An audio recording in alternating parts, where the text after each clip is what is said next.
What do you do when a client has tons of conscious fluff? Has tons of it, did you say? Yeah. Yep. Or Welcome to you're therapy. noticing. Yeah, we'll get to that. And a lot of the stuff, guys, we have to see it so I can teach it. Okay. But I expect my client to be more conscious in answering my questions than unconscious.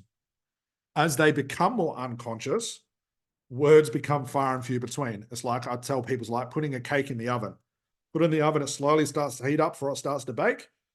Eventually, if I'm working with Christine after a couple of rounds of my weird questions, she looks at me and just says, Scott, shut up. And just wants to sit there and look off into space. And I go, cool. Your time to do therapy on yourself. I'll just sit back and wait. But we'll get to that. Okay. David.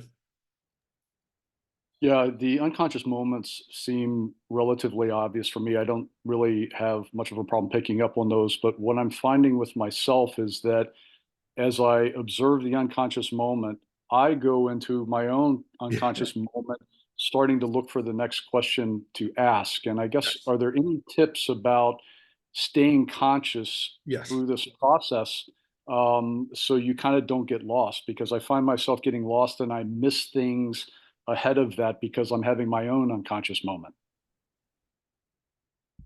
It's better to stay unconscious than try and become conscious, because where do your words exist before you need them? Unconscious. Where was that question that you asked me before you needed to ask me? Unconscious. So I get what you're saying, and I'll teach you how to do this a little bit later. We'll get better questions, stuff like that. But it's better to become unconscious and just you conscious, take a back seat. I've had stuff come out of my mouth and I think, oh shit, I shouldn't have asked that question. And bang, the best thing ever happened. Whether it came across as rude, uncaring, I don't care, because it had to come out at that time. It's unconscious. If I try and be conscious with this stuff, I may as well just given you guys a script and we may have well read it. So it's more about trusting, to use a glib statement, trusting what is going to come out of your mouth is the right question instead of trying to look for that right question. Okay. Does that make sense? And again, I'll give you more tips later, but that's where ideally it's a better place to be.